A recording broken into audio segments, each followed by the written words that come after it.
A very warm welcome to our Women Health Series. The aging symptoms, this is because of the diet we are taking.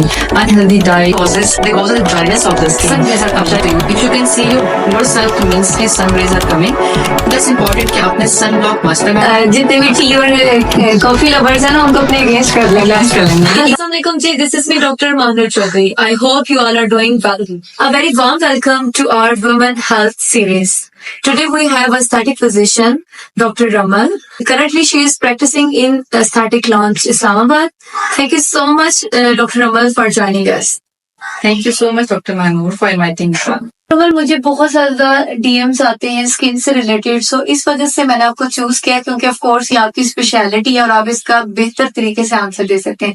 तो सबसे पहले जो मेरे पास question है वो मैं आपसे पूछना चाहूंगी, तो आई होप आप मेरी जो ऑडियंस है उसको बहुत अच्छे से सेटिस्फाई करेंगे. तो पहले क्वेश्चन की तरफ चलते हैं कि हार्मोनल चेंजेस किस तरह से हमारी स्किन को अफेक्ट करती है. ये इसको 3 कैटेगरीज में ही डिवाइड कर सकते हैं. एक होती है adolescence age, then adult age आती है, एंड देन द 1% एजेस. अब एडोलेसेंस एज में व्हाट हैपेंस कि स्किन ऑब्वियसली आपकी यंग होती है, हेल्दी होती है, but when you reach certain age, तो आपकी जो पीक होती है, जब हार्मोनल चेंजेस होते हैं, तो देन हार्मोन्स चेंज होते हैं, देन आपके एक्ने ब्रेकआउट हो सकते हैं. हाउ इट इज, इसलिए होता है कि सीबम प्रोडक्शन ज्यादा हो जाती है जिससे आपका एक्ने ब्रेकआउट होता है. देन आपकी जब यंग एडल्ट आती है, जब आपका सन एक्सपोजर ज्यादा है, आपका स्ट्रेस लेवल में से बढ़ जाते हैं, उसमें एक्ने के साथ साथ you get the ageing symptoms. इसमें मेलास्मास हो सकते हैं, fine lines, mild wrinkles start होना शुरू हो जाती हैं, and sun spots, sun damage के आपको जो है वो नजर आते हैं. एजिंग स्टार्ट होती है तो ऑब्वियसली आपको जो फैट है, सबक्यूटेनियस फैट, वो आपका लूज होना शुरू हो जाता है, जिससे स्किन सैग होना शुरू हो जाती है, रिंकल्स फॉर्मुलेट हो जाते हैं, एंड एजिंग की तरफ आप गुजर जाते हैं. तो ये आपकी चेंजेस होती हैं जो कि आप एडोलेसेंस से ओल्ड एज में आप देखते हैं. Okay, thank you Ramal. अब हम अपने बढ़ते हैं दूसरे क्वेश्चन की तरफ. तो सेकंड क्वेश्चन मेरा ये है कि डाइट का क्या रोल है और खवातीन को कौन कौन से ऐसे फूड है जो कि अवॉइड करना चाहिए. पर्सनली मैं खुद भी इस पे बहुत ज्यादा फोकस करती हूँ क्योंकि मुझे लगता है कि आप जितने मर्जी एक्सपेंसिव प्रोसीजर करवा लें, जितनी मर्जी आप केयर रूटीन कर रहे हैं, लेकिन जब तक आपकी डाइट अच्छी नहीं है तो तब तक मुझे नहीं लगता कि इन सब महंगे प्रोसीजर्स और महंगे कॉस्मेटिक का कोई फायदा. तो आप इसके बारे में क्या राय है? यस, आप बिल्कुल ठीक बात कर रहे हैं कि डाइट का बहुत रोल होता है. अभी इट मेल और फीमेल, ये सारा क्वेश्चन है इसके फीमेल, लेकिन मैं साथ करूंगी कि जब मेल्स की बात करते हैं उसमें भी डाइट का बहुत अच्छा रोल होता है, बहुत मेन रोल है. बट हम जब फीमेल्स को स्पेसिफिकली करते हैं उसके लिए इंपॉर्टेंट होती है कि उनकी फर्टिलिटी का इश्यू होता है. सो फॉर द फीमेल्स आपके आजकल बहुत कॉमन है, डिफरेंट पीसीओएस, डिफरेंट कंडीशंस है, हार्मोनल चेंजेस आ रही है. This is because of the diet we are taking. Unhealthy diet, हम फिजी ड्रिंक्स लेते हैं, फास्ट फूड लेते हैं, प्रोसेस फूड लेते हैं. वट एवर जो चीज प्रोसेस है वो हम नहीं ले सकते फॉर द फीमेल्स. हमने हेल्दी फ्रेश डाइट लेनी है, फ्रेश वेजिटेबल्स, घर का खाना, fresh foods, that's very important for the female. So diet में वट वी से, आपकी फिजी ड्रिंक्स हम जो बाहर से लेते हैं, फास्ट फूड्स, ऑयली फूड्स जो कि सैचुरेटेड फूड्स होते हैं, वो हमने अनसैचुरेटेड नहीं लेने. रमल की आपने बहुत अच्छी इसका आंसर दिया क्योंकि मेरा खुद फोकस ये था. मुझे एक और आपसे भी इसी चीज में एक मतलब मैं ऐड करना चाहूंगी कि कैफीन के इंटेक के बारे में आप कहिए, क्योंकि मैं खुद भी बीइंग मतलब मैं हेल्थ केयर फिजिशियन, मैं मना करती हूँ अपने पेशेंट्स को कि चाय और कॉफी का इंटेक मैक्सिमम आप अपनी लाइफ से कट ऑफ करें. तो आप एज अ एस्थेटिक फिजिशियन क्या इसके बारे में राय देंगी? जी बिल्कुल, कैफीन का इंटेक जो है वो एक मिनिमम रखना चाहिए. यस, बंदे आप 1 कप ले सकते हो, लेकिन कैफीन का इंटेक बहुत ज्यादा excessive intake of caffeine, B it चाय, कॉफी या ग्रीन टी भी, इवन नॉर्मली हम कहते हैं green tea is a very good thing, आप वो ले सकते हो, लेकिन एक सर्टेन लिमिट में. जब आप बहुत ज्यादा लेते हैं तो what they causes dryness of the skin. अब चाहे कैफीन है, चाय है या ग्रीन टी है, वो की स्किन की ड्राइनेस बहुत ज्यादा इंक्रीज कर देता है. एंड चाय एंड कॉफी का स्पेसिफिकली ये है कि व्हेन यू टेक इट तो आपकी एपेटाइट को भी डिक्रीज करता है. तो जब आप बहुत ज्यादा, आप नोटिस करेंगे कि जब लोग बहुत ज्यादा चाय या कॉफी पीते हैं उनकी एपेटाइट कम हो जाती है, उनकी भूख कम हो जाती है. तो जब उसकी भूख कम होती है तो obviously they can't take the fresh vegetables, fresh food, से अच्छा खाना वो नहीं खा पाते हैं, वो चाय की एडिक्शन भी हो जाती है. सो चाय कैफीन को थोड़ा सा आपको अपना ये तो आपने जो है ना जितने भी टी और कॉफी लवर्स है ना उनको अपने अगेंस्ट कर लेंगे. Yes, we are human beings, हम हमारा मौशा ऐसा ही, हम ऐसे में रहते हैं कि हम चाय पीते हैं, इसमें कोई बुरी बात नहीं है, लेकिन उसको एक नॉर्मल उस पर रखें कि बहुत ज्यादा इसका इंटेक ना करें. क्योंकि यूजुअली हम लोग कोई भी चीज है, ऑफ कोर्स अल्लाह ताला की बनाई बनाई हुई हर चीज का बेनिफिट है, लेकिन हम जब उसको एक लिमिट से ज्यादा किसी भी चीज को यूज करेंगे तो वो हमारे लिए हार्मफुल ही होगी। तो सुनने वालों से ये रिक्वेस्ट है कि वो अगर जो दिन में 2-2 3 जो है ना कप चाय या कॉफी किसी भी फॉर्म में लेते हैं तो प्लीज इसको कट ऑफ करें और मिनिमम जो है ना हम दोनों की रिक्वेस्ट पे एक अपनी रूटीन में रखें। ओके डॉक्टर अमल, लास्ट क्वेश्चन है आपके स्ट्रेस के बारे में। जैसे कि मेरे पास जब भी कोई गेस्ट आता है तो मैं स्ट्रेस का एलिमेंट जरूर अपने एक उसमें रखती हूँ।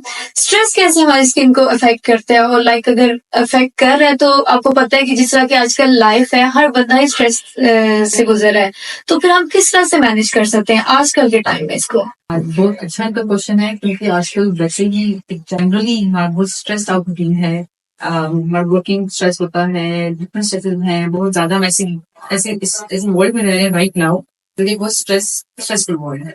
सो उसको मैनेज करना is very important. But yes, कि स्ट्रेस के फैक्टर्स क्या आ सकते हैं आपकी स्किन पे, आपकी हेल्थ पे, आपकी स्किन पे क्या इफेक्ट हो सकते हैं। इसमें हम स्टार्ट कर सकते हैं कि फॉर फीमेल्स राइट नाउ हमारा एक मेन टॉपिक चल रहा है कि फॉर फीमेल्स क्या करता है, क्योंकि विमेन हेल्थ में स्ट्रेस का बहुत बड़ा रोल होता है। एंड जब स्ट्रेस होता है इसके ना सिर्फ इमोशनली बल्कि फिजिकली फैक्टर्स बहुत ज्यादा होते हैं। तो फीमेल्स के देखते हैं सबसे पहले कि उनकी फर्टिलिटी का इफेक्ट होता है, कैसे अफेक्ट करेगी fertility, that is for the PCOS. आप देखिए आज बहुत ज्यादा कॉमन है, जैसे मैंने पहले बात की कि हम ऐसे पूछ ले रहे हैं, वो एक फैक्टर है। लेकिन मीनवाइल क्या जब स्ट्रेस होता है it affects the all hormonal system. तो पहले हार्मोनल सिस्टम अफेक्ट होंगे तो आपका पीसीओएस में फैक्टर ज्यादा हो जाता है। बहुत नॉर्मल चीजें आती हैं, पीसीओएस के फैक्टर में क्या क्या होता है, आपकी इरेगुलर पीरियड्स स्टार्ट हो जाते हैं, फीमेल्स का जिससे अफेक्ट होता है कि बालों की ग्रोथ बहुत ज्यादा हो रही है फेस पे, तो उससे कॉन्फिडेंस लेवल फीमेल्स का कम हो जाता है। एंड आगे फर्टिलिटी का इशू उसमें होता है, acne breakout specifically that is related to the PCOS, वो साथ हो जाता है।